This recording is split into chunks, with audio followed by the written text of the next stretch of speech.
কর্কট রাশি, কর্কট লগ্ন, ক্যান্সার সাইনের জাতক জাতিকাদের ক্ষেত্রে শনি বক্রী হওয়ার ফলস্বরূপ আগত 138টি দিন আপনাদের ক্ষেত্রে ঠিক কেমন অতিবাহিত হবে সে বিষয়ে প্রতিবেদনে আমরা বিস্তারিত আলোচনা করব। আলোচনাটি অত্যন্ত গুরুত্বপূর্ণ হতে চলেছে, কারণ শনি মহারাজ কিন্তু বর্তমানে আপনাদের ভাগ্যস্থানে গোচর করছেন, আর তিনি কিন্তু আপনাদের ভাগ্যস্থানেই বক্রী হতে চলেছেন। প্রসঙ্গক্রমে আপনাদের জানিয়ে রাখি, চলতি বছরের 13 জুলাই 13ই জুলাই রবিবার সকাল 9:36 স্যাটার্ন রেট্রোগ্রেড হয়ে যাবে, আর শনি এই বক্রী অবস্থানেই থাকবে 28 নভেম্বর শুক্রবার 9:20 পর্যন্ত সকাল। তাহলে 13 July to 28 November exactly 138 days Saturn retrograde থাকতে চলেছে। এবার কোনো গ্রহ যখন বক্রী হয় তাহলে কি সেই গ্রহ বক্রচালে চলা শুরু করে দেয়? আদতে কিন্তু তা নয়। যখন আমরা পৃথিবী থেকে কোনো প্ল্যানেটকে তার নিজস্ব অরবিটে আমরা অবজার্ভ করি, মাঝে মাঝে অপটিক্যাল ইলিউশন ক্রিয়েট হয় অ্যাঙ্গেলের কারণে, অর্থাৎ চোখের ধোঁকা মাত্র। পৃথিবী থেকে যখন আমরা দেখছি তখন মনে হতে পারে শনি হয়তো তার গতিকে থমকে দিয়েছে বা ব্যাকওয়ার্ডে মুভমেন্ট করা শুরু করেছে। আদতে কিন্তু এমনটি নয়। আর দেখুন, কোনো গ্রহ যখন বক্রী হয় তখন তার অর্থ কি? জ্যোতিষশাস্ত্রীদের মতে বিভিন্ন মতামত কিন্তু আছে, তবে কিছু কমন ফ্যাক্টরও আছে। মানছি বৈদিক জ্যোতিষ, লাল কিতাব, কৃষ্ণমূর্তি পদ্ধতি, বিভিন্ন ক্ষেত্রে বিভিন্ন মতামত। তবে কমন ফ্যাক্টর বলতে, কোনো গ্রহ যখন বক্রী হবে তার পাওয়ার ইনক্রিজ করে যাবে, অর্থাৎ শক্তি বৃদ্ধি পায়। কোনো গ্রহ যদি বক্রী হয়, সেই গ্রহ যদি পজিটিভ প্ল্যানেট হয়ে থাকে পজিটিভিটি বৃদ্ধি পাবে, নেগেটিভ প্ল্যানেট হলে নেগেটিভিটি বৃদ্ধি পাবে। এবার শনি মহারাজ পজিটিভ না নেগেটিভ? দেখুন, শনিদেব তো দেবতা, উনি তো মহাদেবের থেকে শনিদেবের উপাধি এবং কর্মফলদাতার উপাধি পেয়েছিলেন। কর্মফলদাতা, ন্যায়াধীশ, দণ্ডাধিকারী, বিচারক, তিনি দেবতা একজন। তৎসত্ত্বেও বৈদিক জ্যোতিষে কিন্তু শনিকে নেগেটিভ প্ল্যানেট বা তামসিক গ্রহ হিসাবে আখ্যা দেওয়া হয়েছে। আবার যদি আপনারা লাল কিতাব দেখেন, সেখানে পণ্ডিত রূপচাঁদ যোশীজি শনি, রাহু, কেতু এই তিনটি প্ল্যানেটকেই কিন্তু বলছেন পাপীয় কাটলি, অর্থাৎ পাপী গ্রহ। তাহলে শনি তো পাপী গ্রহ হিসাবেই আখ্যা পেল হিসাব মতো জ্যোতিষশাস্ত্রে। আর খুব সম্প্রতি আপনারা শনির ঢাইয়া থেকেও কিন্তু মুক্তি পেয়েছেন। শনির সাথে সাথে রাহু, কেতু, গুরুর এই চারটি মেজর প্ল্যানেটসকে একত্রিত করে আমরা আলোচনায় থাকব। মেনলি শনিকে আমরা ফোকাসে রাখব, শনির নক্ষত্রগত গোচর নিয়েও আলোচনা করব, পরিশেষে প্রতিকার নিয়েও আলোচনায় থাকতে চলেছি। আলোচনাটি ইন জেনারেল হবে পৃথিবীতে যতজন কর্কট রাশির জাতক জাতিকা আছেন তাদের প্রত্যেকের জন্য। আপনি চাইলে আপনার ব্যক্তিগত গণনা এনি টাইম আমাদের দ্বারাই করাতেই পারেন। আপনার ন্যাটাল চার্ট, জন্মছকের সাথে সাথে বর্তমান প্ল্যানেটারি ট্রানজিটের চার্টকে কম্বাইন করিয়ে উইথ নিউমারোলজি বাস্তুকে কম্বাইন করিয়ে এনি টাইম স্ক্রিনে আমরা নাম্বার কিন্তু দিয়ে থাকি। শনিবার রবিবার অফিসে এসে ফেস টু ফেস সাক্ষাৎ করতে পারেন, অথবা বাইফোন কনসালটেন্সি আপনারা নিতেই পারেন। তো চলুন আলোচনায় প্রবেশ করা যাক। কর্কট রাশি, কর্কট লগ্ন, ক্যান্সার সাইনের জাতক জাতিকারা কালপুরুষের রাশিচক্র অনুযায়ী চতুর্থতম রাশির আন্ডারে আপনারা পড়েন। আপনাদের রাশির অধিপতি চন্দ্র। আর স্ক্রিনে আপনারা যে চারটি দেখতে পাচ্ছেন, এটি কর্কট রাশির জাতক জাতিকাদের 2025 সালের 13ই জুলাই আপনাদের গ্রহগত গোচরের ছক ঠিক এমনটিই কিন্তু দেখাবে। ফার্স্ট হাউসে 4 লেখা থাকলেও গুলিয়ে ফেলবেন, এটি কিন্তু আপনাদের ফার্স্ট হাউস। আপনাদের সেকেন্ড হাউসে কেতু থাকছে, অষ্টম ভাবে রাহু, নবম ভাবে শনি, আর গুরু আপনাদের 12th হাউস মোক্ষের ভাব বা ব্যয়ের ভাবে। তবে গুরু কিন্তু আবার 18ই অক্টোবর রাশি পরিবর্তন করে আপনাদের রাশিতে গোচর করে উচ্চস্থ হবে এবং অতিচারীও হবে। আর শনি যখন বক্রী হচ্ছেন তখন তিনি নিজের নক্ষত্র উত্তর ভাদ্রপদ নক্ষত্রে গোচর করছেন, পাওয়ারফুল পজিশনে আছেন নিজের নক্ষত্রে। আর 2রা অক্টোবরের পর তিনি বৃহস্পতির নক্ষত্র অর্থাৎ পূর্ব ভাদ্রপদ নক্ষত্রে গোচর করে যাবেন। এবার দেখুন, শনি সাধারণত যে গৃহে অবস্থান করে সেই গৃহকে তিনি উন্নতই করেন। আর শনিদেবের 3টি দৃষ্টি আছে, তৃতীয়, সপ্তম এবং দশম দৃষ্টি। এই 3টি দৃষ্টি যে যে গৃহে আরোপিত হয় সেই গৃহে তিনি দুর্বলতাই কিন্তু প্রদান করে থাকেন, এটিও কিন্তু সত্য। আবার যদি আপনি শাস্ত্র মতে দেখেন তাহলে শনিদেবকে বলা হয়েছে সূর্যদেবের পুত্র এবং ছায়াদেবীর পুত্র।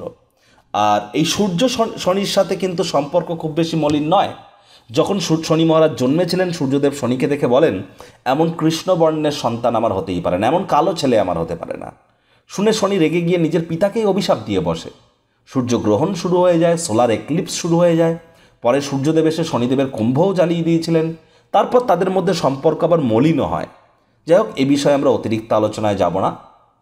যেহেতু শনি আপনাদের ভাগ্যস্থানে বক্রী হয়েছেন, ভাগ্যস্থান প্রভাবিত হবে। আর বক্রী হলে একটি ঘর পিছিয়েও ফলাফল দেয়, তাহলে আপনাদের অষ্টম ভাবও প্রভাবিত হবে।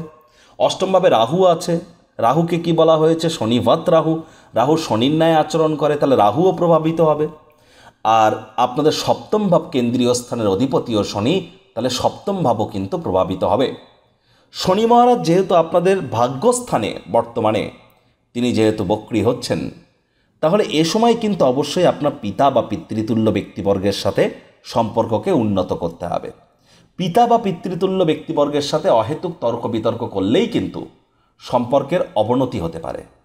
এ সময় লেবার সম্প্রদায়ের যারা, শ্রমিক সম্প্রদায়ের বিচারক বা আইনি প্রক্রিয়ার সাথে যারা যুক্ত, অ্যাডভোকেট, উকিল, লয়ার, বা যারা কোনো প্রকার শ্রমিক সম্প্রদায় বা মাইনিং ইন্ডাস্ট্রিতে কাজ করে, খনন কার্যের কাজ করে, লেদার ইন্ডাস্ট্রি, চামড়ার জগতে কাজ করে, অথবা যারা কোনো আয়রন ওরিয়েন্টেড লৌহ সম্পর্কিত জগতে কাজ করে, সরিষার তেলের কোনো ফ্যাক্টরিতে কাজ করে, তাদের সাথে অহেতুক কোনো প্রকার তর্ক বিতর্ক কিন্তু করা যাবে না।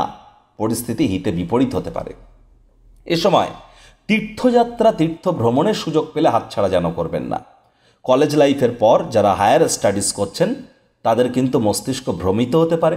পড়াশোনায় মনোনিবেশ আরও বৃদ্ধি করতে হবে। নাতি নাতনিদেরকে আপনারা মিস করতে পারেন। এবার শনিবৎ রাহু, রাহু শনির ন্যায় আচরণ করে। রাহু আপনাদের অষ্টমভাবে। সাবধানে গাড়ি ঘোড়া তো আপনাদের চালাতেই হবে। শরীরে চোট আঘাত কিন্তু আপনাদের লাগতেই পারে। আবার দেখুন, যারা বর্তমানে বিদেশ যাত্রার স্বপ্ন দেখছেন শিক্ষার কারণে বা চাকরির কারণে, তাদের স্বপ্ন কিন্তু সাকার হতে চলেছে। এমএনসি কোম্পানি, মাল্টিন্যাশনাল কোম্পানিতে আপনারা চাকরি পেতে পারেন, বা কোনো না কোনো যারা বর্তমানে বিদেশে সেটেল হয়ে আছেন, তাদের জন্যও কিন্তু সময় সুযোগ দুর্দান্ত পরিগণিত হবে। তবে এই লং ডিস্ট্যান্স জার্নি, দূরবর্তী যাত্রা ভ্রমণ দেশের মধ্যে অ্যাভয়েড করাটাই কিন্তু আপনাদের ক্ষেত্রে বেটার হবে। স্বামী স্ত্রী শব্দ চয়নের দিকে নজর দিন। পৈতৃক সম্পত্তি নিয়ে কোনো প্রকার তর্ক বিতর্কে যেন জড়াবেন না। আর যারা বিশেষ করে রিসার্চ ওরিয়েন্টেড পড়াশুনো করছেন, পিএইচডি লেভেলের পড়াশুনো করছেন, আর&ডি সেক্টরে কাজ করছেন, বা অকাল্ট ইন্ডাস্ট্রিতে কাজ করছেন, তাদের জন্য সময় সুযোগ ঠিকঠাকই পরিগণিত হচ্ছে। দাম্পত্য জীবনকে কিন্তু একটু কন্ট্রোলে রাখতে হবে 18ই অক্টোবরের আগে পর্যন্ত। 18ই অক্টোবরের আগে পর্যন্ত স্বামী স্ত্রী অহেতুক তর্ক বিতর্ক করবেন না। কারোর সাথে তর্ক বিতর্ক মাত্রা অতিরিক্ত করলে কিন্তু পরিস্থিতি, মামলা কিন্তু কোর্ট পর্যন্ত গড়িয়ে যেতে পারে। আইনি কোনো জটিলতা বা লিটিগেশনের কোনো ইস্যু যদি থেকে থাকে, আমি তো বলবো কোর্ট বা আদালতের বাইরেই মামলার নিষ্পত্তি করে নেওয়ার চেষ্টা করুন। যে সমস্ত অবিবাহিত যুবক যুবতী আপনারা বিবাহ করবেন ভাবছেন, বিবাহ আপনারা করুন, তবে 18ই অক্টোবরের পরে করুন। আর না হলে 13ই জুলাইয়ের আগে করে নিন। 13ই জুলাই থেকে 18ই অক্টোবরের মধ্যে যেন করবেন না। শনি মহারাজের বক্রী শনির তৃতীয় দৃষ্টি থাকছে আপনাদের কোথায়? লাভভাবে। লাভভাবে কিন্তু শনির দৃষ্টি আপনাদেরকে খুব একটা নেগেটিভ ওয়েতে ইম্প্যাক্ট কিন্তু করবে না। তবে হ্যাঁ, বাজেটকে নিয়ন্ত্রণের মধ্যে রাখতে হবে, খরচকে নিয়ন্ত্রণের মধ্যে রাখতে হবে। কোন খাতে কি কারণে কোথায় কত টাকা আপনারা ব্যয় করছেন, ভাবনা চিন্তা করে করুন না। বয়সে বড় ব্যক্তিবর্গদেরকে সম্মান দিন। আর মাত্রা অতিরিক্ত ফলস কনফিডেন্স কিন্তু এ সময় খুব একটা সুবিধাজনক নয়। বক্রী শনির পূর্ণ দৃষ্টি থাকবে আপনাদের 3rd হাউসে। এর ফলস্বরূপ উল্টে সাহস পরাক্রম কিন্তু আপনাদের বৃদ্ধি পেতে চলেছে। Online income, digital marketing, work from হোমের কাজ যারা করেন, সোশ্যাল মিডিয়াতে যারা কেরিয়ার করতে চান, তাদের জন্য সময় সুযোগ কিন্তু বেটার পরিগণিত হবে। বন্ধুবান্ধবদের তরফ থেকে আপনারা উপকৃত হতে পারেন। শনি মহারাজের যেহেতু বক্রী দৃষ্টি আপনাদের 3rd হাউসে থাকছে, ভাই বা বোনেদের সাথেও আপনাদের সম্পর্ককে আরও মজবুত করতে হবে। দেখুন, শনি মহারাজের কিন্তু অন্তিম দৃষ্টি, 10ম দৃষ্টি থাকবে আপনাদের রোগ, ঋণ এবং শত্রুর ভাবে। আর রোগ, ঋণ, শত্রুভাবের অধিপতি কিন্তু মঙ্গল। সে কিন্তু আছে কোথায়? কেতুর সাথে বর্তমানে, এবং রাহু মঙ্গলকে দেখছে, মঙ্গল রাহুকে দেখছে 28শে জুলাই পর্যন্ত আপনাদেরকে একটু সাবধান থাকতে হবে। 28শে জুলাই পর্যন্ত চোট আঘাত লাগার যোগ, ছোটোখাটো অ্যাক্সিডেন্টের যোগ এবং আগুন, বিদ্যুৎ, বজ্রপাত থেকেও আপনাদেরকে সাবধানতা, সচেতনতা এগুলি কিন্তু অবলম্বন করে চলতে হবে। আর তারপর অর্থাৎ 28শে জুলাইয়ের পর অগস্ট মাসের পর থেকে বেকার যুবক যুবতীদের নতুন চাকরি, নতুন কর্মসংস্থান প্রাপ্তির যোগ আমরা পরিলক্ষিত করব। মামা, মাতামহ, মাতৃকুলের তরফ থেকে আর্থিক, মানসিক বা সামাজিকভাবে উপকৃত হতে পারেন। স্বামী স্ত্রী আপনাদের শরীর স্বাস্থ্যের কিন্তু উন্নতি আমরা পরিলক্ষিত করব। রোগ, ঋণ, শত্রু থেকে আমরা মুক্তি পাব। যারা নতুন করে কোনো লোন বা ঋণের জন্য খাটাখাটনি করছিলেন তারা কিন্তু ভাগ্যবান প্রমাণিত হবেন। এক কথায় বলতে গেলে আপনাদের পরাক্রম বাড়তে চলেছে, আয় ইনকাম বাড়তে চলেছে, নতুন চাকরি কর্মসংস্থানের যোগও থাকছে, বিভিন্ন জায়গা থেকে উপকৃত হওয়ার যোগও থাকছে। তবে হার্ড ওয়ার্ক করতে হবে, কারণ ভাগ্যস্থানে শনি বক্রী হচ্ছে। আর আমি বারবার বলি, হার্ডওয়ার্কের কোনো বিকল্প নেই। কর্ম না করলে কর্মের ফল পাবেন কি করে? ওই তাবিজ, কবচ, মাদুলি, পাথর, জেমস্টোন, শিকড় বাকড়, নীলা, পীতাম্বরী নীলা এসব পরে কোনো লাভ হবে না। শনি মহারাজ কর্মফলদাতা। কর্মাণ্যে বাধিকারস্তে মা ফলেষু কদাচনা মা কর্মফল হেতু ভূর্মা তে সংঘহস্ত কর্মাণি। অর্থাৎ কর্ম না করলে কর্মের ফল পাবেন আশা করেন কি করে? তাহলে সঠিক স্থানে, সঠিক পদ্ধতিতে, সঠিক কর্ম করার মাধ্যমেই আমরা কিন্তু নিজেদের ভাগ্যকে মহিমান্বিত করতে পারি। শনি মহারাজ তো কর্মফলদাতা। অনেকেই তো পাথর পড়ে, যারা শ্রমিক সম্প্রদায় তারাও তো পাথর পড়ে, তাহলে তাদের কেন উন্নতি হয় না ভেবে দেখেছেন? অবশ্যই নিজের ভাগ্যকে মহিমান্বিত করুন কর্মের থ্রু দিয়ে। প্রতিকার স্বরূপ আলোচনা করতে গিয়ে আপনাদের বলবো, স্ক্রিনে আপনারা দেখতে পাচ্ছেন শনি মহারাজের বীজ মন্ত্র ওম প্রাং প্রিং প্রংশ শানিশ্চারায় নমঃ। এটি প্রত্যেক দিন 108 বার করে আপনারা জপ করুন না সন্ধেবেলা করে, অত্যন্ত উপকৃত হবেন। আর এর সাথে সাথে আপনাদেরকেও বলবো, আপনারা পারলে শনি মহারাজের গায়ত্রী মন্ত্র, প্রণাম মন্ত্রও জপ করতে পারেন। একে একে সব মন্ত্রই আমরা এই পরপর দিতে থাকবো।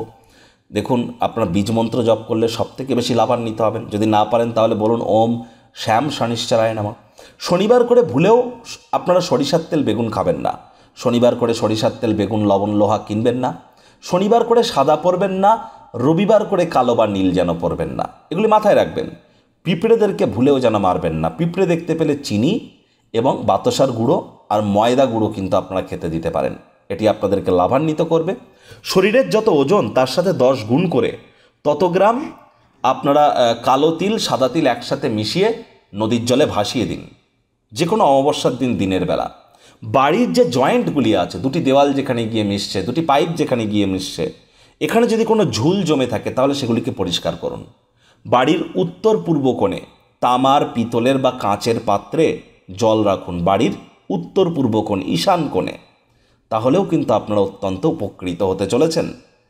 আর আগেই বলেছি, চেষ্টা করবেন পিতার সাথে সম্পর্ককে উন্নত করবার এবং হাইজিন মেনটেন করবার, টাইম বাউন্ডিং হয়ে চলার, ধর্মপ্রাণ হওয়ার, কর্মনিষ্ঠ হওয়ার, মাতৃভক্ত হওয়ার। উপকৃত হবেন। আর সঠিক পদ্ধতিতে কর্মের থ্রু দিয়ে কীভাবে নিজের ভাগ্যকে আপনি মহিমান্বিত করবেন, এর জন্য এনি টাইম তো আমাদের সাথে কন্ট্যাক্ট আপনারা করতেই পারেন। আর এই আলোচনাটি আপনাদের ঠিক কেমন লাগলো, আপনাদের সুচিন্তিত মতামত আপনারা নিচের কমেন্ট বক্সে লিখে জানান। ভালো লাগলে একটি লাইক করতে ভুলবেন না। এই আশা রেখে আমি আমার বাণীকে এখানেই বিরাম প্রদান করছি।